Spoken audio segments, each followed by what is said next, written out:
En Cooperativa, vivimos el efecto China. Cultura, comercio, turismo, los factores de un intercambio que da frutos. Efecto China, en Cooperativa, con Rafael Pardo. Invita CGTN Español. Ni hao para cada uno de ustedes. Damos inicio a otro capítulo de Efecto China en Cooperativa. Hoy estaremos hablando sobre la ceremonia del té y cómo ésta se vuelve en un infaltable de cualquier reunión protocolar. Vamos a estar con Javiera Cáceres, académica del Instituto de Estudios Internacionales de la Universidad de Chile. Junto al Instituto Confucio de la Universidad Santo Tomás, vamos a estar conversando sobre la ruta de la seda y en nuestras clases de chino mandarín, junto a Cruzando el Pacífico, una lección muy importante para celebrar a los seres queridos. Hoy aprenderemos a decir feliz cumpleaños en este idioma. Recuerda, todos los lunes desde las 21 horas estaremos compartiendo y con repetición los días domingo a las 9 de la mañana. Varios temas sobre la mesa. Aquí comenzamos Efecto China. Efecto China, con Rafa Pardo. Es una invitación de CGTN Español. Ni men hao. Hola a todos y a todas. Telma, ni hao. Ni hao, Rafael. ¿Sabes, Telma? Tengo un amigo que está de cumpleaños y me encantaría decirle feliz cumpleaños en chino mandarín para sorprenderlo ya de entrada. Y tal vez entre quienes nos están escuchando hay quienes estén de cumpleaños o conocen a alguien. ¿Cómo se dice feliz cumpleaños? Feliz cumpleaños se dice 祝你生日快乐. Ahora vamos a ver cada palabra. 祝 es un verbo y significa desear. Ni es el pronombre tú. 生日 cumpleaños. En las 88 frases en chino lo señalan como día de nacimiento. Y finalmente, 快乐, que es feliz. Entonces, feliz cumpleaños es 祝你生日快乐. Telma, esta es la frase igual de las más largas que hemos visto que las anteriores. Sí, es cierto, pero cuando cantamos feliz cumpleaños en chino es muy parecida a la canción que cantamos en Chile. Tal vez con esto se pueden acordar. A ver, ¿cómo sería ese ejercicio? Voy a hacer un esfuerzo. 祝你生日快乐，祝你生日快乐，祝你生日快乐，祝你生日快乐. Muy bien, ¿eh? En tono y en forma, Telma. Ya lo saben, si tienen ganas de empezar aprendiendo las bases del chino mandarín, continúa en Efecto China cada semana junto a nuestros amigos y amigas de Cruzando el Pacífico. Con China, hablamos en el mismo idioma. En Cooperativa, Efecto China, con Rafa Pardo. Seguimos aquí en Efecto China, como siempre en Radio Cooperativa, momento de hablar sobre ceremonias protocolares en China. El té significa un rito importante en todo ámbito protocolar en la República Popular. Vamos a conocer más sobre esta tradición con la profesora Javiera Cáceres, académica del Instituto de Estudios Internacionales de la Universidad de Chile. ¿Cómo está, Javiera? Bienvenida a Efecto China. Hola, ¿cómo estás? Bien, ¿y tú? Acá nosotros preocupados, Javiera, de cómo es el tema de las ceremonias protocolares en China. Antes de ir al té, ¿cómo podemos desde lo general primero instalar un contexto respecto a lo que significa una ceremonia protocolar en el gigante asiático? Mira, primero yo creo que hay que hacer referencia a ciertas características de la cultura china. O sea, dentro de la cultura china, el tema de la armonía, el símbolo del yin y el yang como representación de la armonía y el equilibrio entre los cosmos va a ser súper importante para el pueblo chino. También el tema de la colectividad, o sea, de un pensamiento colectivo y de los rituales van a ser muy importantes en sí mismos. O sea, una sociedad altamente reglamentada, la improvisación no es tan bien vista, entonces los rituales van a ser parte cotidiano de la vida del pueblo chino y entre ellos el tema de la ceremonia del té. Incluso con ciertos datos de costumbres, de respeto que ya nos han hecho ver en otros programas, partiendo por la puntualidad, el orden, la preparación previa. Claro, exacto. O sea, de hecho, mira, si tú empiezas a considerar cómo es toda la ritualidad de la ceremonia del té en sí mismo, vas a tener que, dentro de la ceremonia en sí, podemos decir que la actitud va a ser súper importante, o sea, que tienen que existir pensamientos positivos en el proceso armónico, con mucha paz de la ceremonia en sí. También lo que es la selección del té, o sea, elegir con mucho cuidado cuáles son las características físicas del té, la fragancia, el sabor, la textura, el origen también va a ser súper importante. Yo creo que eso lo podemos ir profundizando después, pero también lo que es la selección del agua, un agua pura, limpia, utilizar las herramientas necesarias, el ambiente también, un ambiente calmado, con una música cómoda. O sea, la técnica tiene que ser perfecta y es parte de toda la ritualidad dentro de esta ceremonia específica. ¿Y en qué consiste la ceremonia del té? ¿Por qué se hace? ¿A quién se le ofrece? ¿Qué tiene como característica?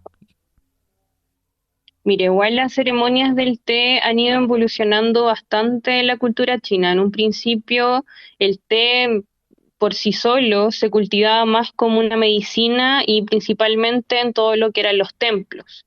Los monjes utilizaban este té como un calmante, como un signo de humildad y como más algo del respeto a la naturaleza. Y en este contexto es que las ceremonias del té nacen como el resultado de esta paz y respeto hacia las ceremonias religiosas. O sea, podemos decir que tanto el taoísmo, el confucianismo y el budismo se mezclaron con la ceremonia del té. Entonces ya posteriormente el pueblo chino empieza a apreciar el valor social del té también, y nuevamente acá podemos volver a este concepto de comunidad, de algo colectivo, de algo que se hace en un conjunto de la cultura china. Entonces estas ceremonias de té pasaron a ser una representación religiosa, pasaron de ser una representación religiosa a ser parte de eventos sociales, culturales tradicionales, para celebrar también eventos importantes, y también ha sido un foco crucial en los últimos años del atractivo turístico que rodea algunas comunidades en China que utilizan el té y la ceremonia del té y la cultura del té y el origen del té como un atractivo turístico. Estamos conversando con la profesora Javiera Cáceres, académica del Instituto de Estudios Internacionales en la Universidad de Chile, sobre la ceremonia del té. ¿Cómo influye esta tradición además en las ceremonias protocolares de todo ámbito en China, con visitantes, ya sea nacionales o extranjeros? Mira, se utilizan bastante, o sea, lo que te comentaba, o sea, ya sea sobre todo en lo que son los templos, lo podemos ver que es parte tradicional de recibir a alguien y demostrarle algo característico de la cultura china, va a ser presentar a la persona a lo que sería una ceremonia del té, como te contaba, el tema de la actitud, la selección del té, esta técnica perfecta. Y además, claro, o sea, en el caso eh, de a los turistas principalmente, yo te puedo comentar bastante que el caso que he estudiado más, que es el caso del té Oolong en la provincia de Yeyang, es donde puedes ver que, claro, principalmente lo que es el atractivo turístico, que tenemos el Museo del Té también, eh, y los templos que se encuentran en esta zona giran en torno al atractivo turístico del té, del origen del té en esa zona específica, y a través de esto también es que vemos la representación de muchas ceremonias del té de manera común. Y en este sentido, Javiera, se incorporan entonces y me imagino reciben también gran cantidad de visitantes, tanto extranjeros como el propio turismo interno en un país tan grande, ¿cierto? En torno a esto que describes tú como el Museo del Té, los puntos de encuentro, en fin, donde se puede conocer más sobre este. Claro, de hecho, algo que bueno que he podido analizar bastante es el caso de, como te comentaba, este tipo de té, el té Longjing, pero creo que te maldí el nombre antes, el té Longjing. Es interesante ver cómo esta provincia de Yeyang, empezamos a ver una atracción hacia turistas tomando como objetivo el conocer la cultura del té, o sea, no solamente conocer el té y la ceremonia del té y el origen del té, que en esta región tiene lo que se conoce como una indicación geográfica, sino que también el atractivo de ver el proceso de producción, desde que tú vas tomando las hojas, el proceso de realizar la ceremonia del té, de conocer el Museo del Té, de poder visitar a pequeños productores dentro de esta misma región, de esta misma comunidad en particular, que te dan a conocer la historia atrás de este té Longjing, te cuentan el origen de este té, el nombre por el cual se conoce este té y todas las tradiciones que existen detrás. Y eso ha sido un gran atractivo turístico y se puede caracterizar como una forma de, a través del té y este origen geográfico de este té en específico, el desarrollo turístico y el desarrollo de un patrimonio cultural dentro de la región. Y volviendo netamente a la ceremonia del té, ¿cómo se deben portar las personas? ¿Qué deben hacer? ¿Hay alguien que se define como anfitrión frente al resto? ¿Cómo opera esto? Mira, ¿cómo resulta esto? Claro, vamos a tener un anfitrión o anfitriona que se presenta frente al público, en donde vamos a tener, como te comentaba, entonces, como servir este té, una forma de celebrar y respetar a los huéspedes. Entonces, vamos a tener una persona que tiene que tener una actitud importante y representar un proceso de paz y armonía al momento de realizar la ceremonia del té. Vamos a ver cómo esta persona va a poner sobre la mesa las herramientas necesarias, o sea, va a seleccionar las vajillas correctas, va a seleccionar la tetera, la cuchara que va a utilizar para ir seleccionando el té, ya sea por su textura, por su fragancia, y posteriormente vamos a ver que se va a agregar esta agua a las hojas puras, tomadas con las manos, con estos instrumentos, donde a medida que va realizando la ceremonia del té, todo esto va a estar acompañado de una habitación calmada, de música muy armoniosa, haciendo referencia a lo que es el yin y el yang característico de la cultura, a través de que a medida que va haciendo esto va sirviendo el té de manera relajada, reflejando mucho los movimientos del cuerpo, o sea, marcando mucho los movimientos estoy haciendo los movimientos con las manos, no me puedes ver, pero tomar los movimientos, de tomar los instrumentos, servir el té, incorporar el agua, manteniendo ciertas expresiones faciales y también acompañado claramente de una vestimenta tradicional. Es Javiera Cáceres, académica del Instituto de Estudios Internacionales en la Universidad de Chile, conversando a esta hora aquí en Efecto China. Respecto a cómo esta ceremonia se ha llevado al resto del mundo, ¿hay lugares donde tenga una mayor presencia de la mano de la migración china? Y también en ese sentido, ¿cuál es la mirada hacia Latinoamérica de la ceremonia del té? Mira, yo creo que es súper característico ver cómo desde Latinoamérica y a través de el conocimiento de esta ceremonia en sí, tú finalmente, además de conocer la ceremonia, termina siendo una puerta de entrada hacia la cultura china, y no solamente hacia la cultura china, sino también al reconocimiento del té y su importancia dentro de la cultura, o sea, a la diferenciación muchas veces de los tipos de té que pueden existir en China o alrededor del mundo, los tés que consumimos acá en América Latina, y la búsqueda muchas veces de estos tés más específicos provenientes de China, teniendo en consideración que la historia de todo lo que es el té y el consumo del té y la recolección se puede remontar hasta el año 1100 antes de Cristo.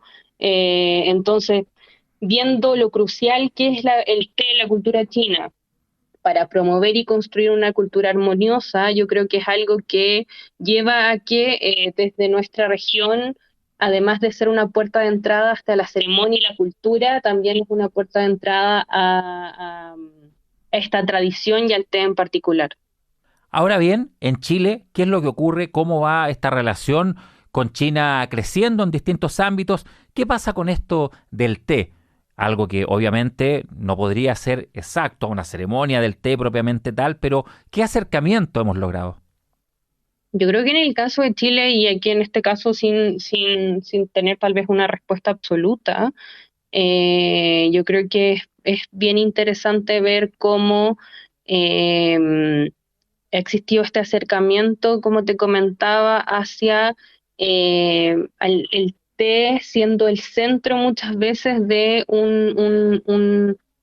el té como un acercamiento de una comunidad, una relación social, la generación de redes con el resto de las personas a través del té, a través de eh, sentarse a tomar una taza de té, a conocer los distintos tipos de té, y si lo llevamos ya como tal vez a un punto tal vez más académico y saliéndome un poquito de tu pregunta, si me lo permites, eh, el caso del té y lo que es la representación del té como un producto de origen, un producto que en propiedad intelectual se le conoce como una indicación geográfica, y ver cómo otros productos en Chile pueden utilizar esta misma indicación geográfica o estas mismas características del té para promover la cultura, algo tradicional, algo propio, algo algo característico de tu región, de tu comunidad, y algo que representa tus valores más intrínsecos. Yo creo que eso es algo que tal vez podríamos aplicar mucho más nosotros acá en Chile, a nuestra cultura, a nuestros productos que están siendo protegidos con este tipo de indicación geográfica, y además incorporarlo más en esta sensación de comunidad que te comentaba, o sea, de sentarnos todos para alrededor en familia, con amigos, amigas, etcétera, y tomar una taza de té. Yo creo que es algo de lo que podemos aprender mucho.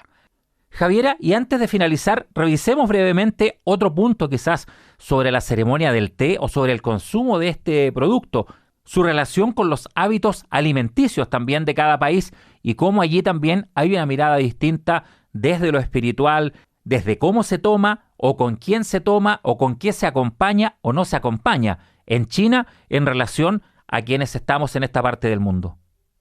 Mira, sí, yo creo que de todas maneras acá el caso de la cultura china y tomar el té es como una ceremonia única, o sea, para la cultura china el sabor del té, ya sea los diferentes tés que vamos teniendo, o sea, va a ser importante darte cuenta si estás tomando un té, que sea este té, por ejemplo, el Longjing que te decía, un té oolong, otro tipo de té verde, el té rojo, té negro, té blanco, y la no utilización de ningún tipo de endulzante ni nada por el estilo, ni acompañarlo con nada más. Yo eso creo que es algo de lo que podemos ir aprendiendo, y también la necesidad como de volver a estos sabores tradicionales, puros de la hoja del té finalmente, que eso es algo que acá pocos utilizan al momento de tomar té, que sea una hoja pura y no la típica bolsita de té. Es Javiera Cáceres, académica del Instituto de Estudios Internacionales de la Universidad de Chile, conversando aquí en Efecto China en Radio Cooperativa. Gracias, Javiera, que tengas una gran semana. Gracias, que estén súper bien. Chao, chao. Beijing y Santiago, más cerca. Efecto China, con Rafa Pardo en Cooperativa.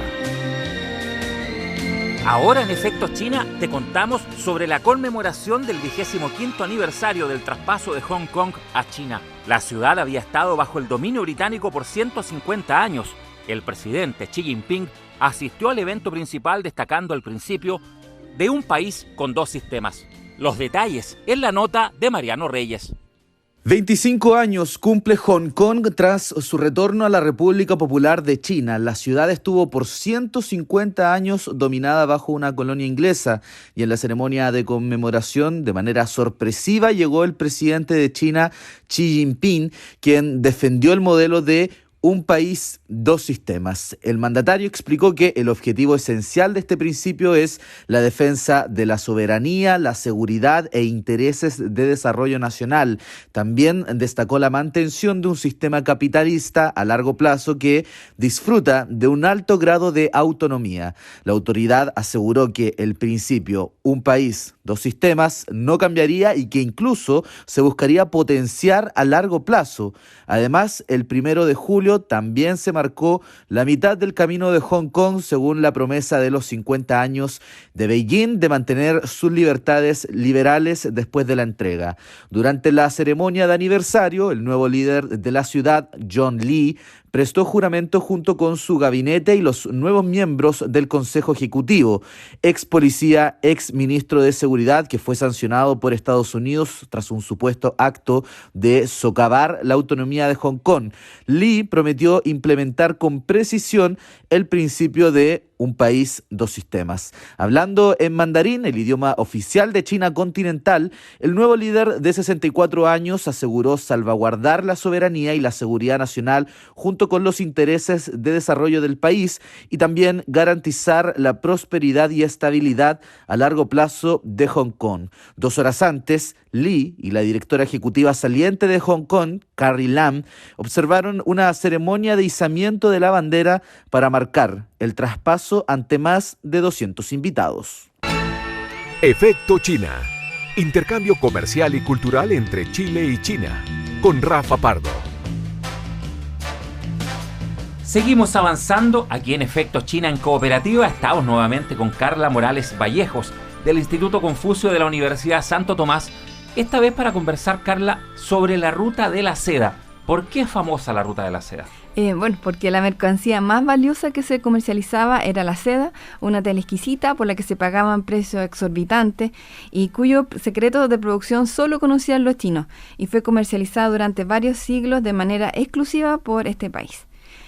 Fue el investigador alemán Ferdinand Richthofen quien acuñó el término de la Gran Ruta de la Seda en 1877 en su trabajo fundamental titulado China. Algunas personas marcan el inicio de la ruta en la dinastía Han occidental, como 200 años antes de Cristo, y el fin de su época de gloria cerca del siglo XII, cuando la seda pudo ser desarrollada en Europa, aunque algunos investigadores lo fijan en el siglo XIV. Se habla de 2 tramos de la ruta de la seda, el terrestre y el marítimo. El terrestre conectaba Asia Central, Asia Occidental, a lo que se suman los pasos terrestres de los países mediterráneos. La ruta de la seda marítima, como su nombre lo indica, un paso marítimo entre la antigua China y los países extranjeros que se centra en el Mar del Sur de China, por lo que también se conoce como la ruta de la seda del Mar del Sur de China.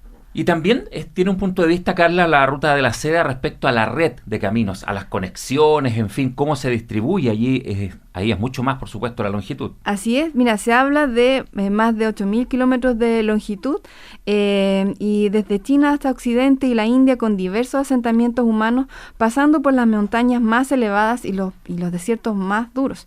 El punto de salida se encontraba en Chang'an, China, ahora llamada Xi'an, e inicialmente avanzaba hasta llegar a Constantinopla, que como sabemos es el actual Estambul en Turquía. Varias civilizaciones, entre ellas India, Grecia, Roma, otros reinos de Europa y China, pudieron realizar no solo un intercambio comercial, sino también científico, cultural e incluso religioso. Por ejemplo, la música, la danza y las artes de Asia Central entraron a China, como asimismo diversas especies, uvas, nueces y algunas hortalizas. La seda, las porcelanas y las cachinas eran cada vez más demandadas en Europa y Asia Central. Y no olvidemos, por supuesto, los 4 inventos chinos de los que conversamos hace un tiempo atrás, que cambiaron la historia de Occidente: el papel, la imprenta, la pólvora y el compás, pues gracias a ellos se pudieron difundir las ideas, lamentablemente aumentar el poder destructivo bélico y viajar mayores distancias marítimas. ¿Qué era lo que principalmente se transportaba, Carla, en esta ruta? Mira, nombrar todas las mercancías de la ruta de la seda es un poquito largo, pero me gustaría mencionar que variados productos de madera, alfombras, cortinas, frazadas y mantas llegaron a China desde Asia Central y el este del Mediterráneo, impresionando a los chinos, quienes no estaban familiarizados con los métodos del procesamiento de lana y lino, la manufactura de alfombras y el tejido. Los tapices y las alfombras partas, que es el antiguo Irán, fueron altamente apreciados en la antigua China, así como los camellos que llegaban desde Asia Central. Otros productos eran las pieles, lanas, telas de algodón, bordados de oro, frutas exóticas como la sandía, melón y durazno, ovejas de cola gorda, perros de caza, leopardos y leones fueron también que se transportaban en esta ruta. Y tenemos que pensar también que esta ruta no estaba exenta de peligro, por lo que el Imperio chino ejercía un control sobre las personas que la recorrían, para lo cual debían contar con sus respectivos permisos. ¿Y cómo era su recorrido, digamos, en su máximo apogeo? ¿Qué características tenía? Mira, como mencionábamos, eran 8.000 kilómetros aproximadamente, y fue durante la primera mitad de la dinastía Tang, entre los años 618 y 705 después de Cristo, que esta ruta alcanza su mayor apogeo. Y fue una época dorada para China, evidenciando no solo su expansión y unidad territorial, sino también su influencia cultural y económica. Incluso en esa época China tenía el Producto Interno Bruto, que era uno de los más grandes a nivel mundial. Bueno, tal es la importancia de esta ruta que incluso un tramo de ella, que es el corredor Chang-Tianshan, fue declarado Patrimonio de la Humanidad por la UNESCO en el 2014. Aprendiendo cada día más del gigante asiático junto a Carla Morales Vallejos del Instituto Confucio de la Universidad Santo Tomás. Gracias, Carla. Hasta la próxima. Hasta la próxima. Un idioma que no tiene fronteras. Efecto China en Cooperativa. Llegamos al final de Efecto China en Cooperativa. Hoy conversamos sobre la ceremonia del té y entendimos por qué es tan importante para las reuniones protocolares. Además, con Cruzando el Pacífico, aprendimos a cómo decir feliz cumpleaños en chino mandarín. Y con el Instituto Confucio de la Universidad Santo Tomás, hablamos sobre la ruta de la seda. Recuerda, cada lunes, capítulo de estreno a las 21 horas y repetición cada domingo a las 9 de la mañana. Hasta la próxima semana. 6Ye, adiós. Fue Efecto China en Cooperativa, con los factores de un intercambio que da frutos. Una invitación de CGTN Español. Cooperativa, todas las noticias, todos los idiomas, todos los días.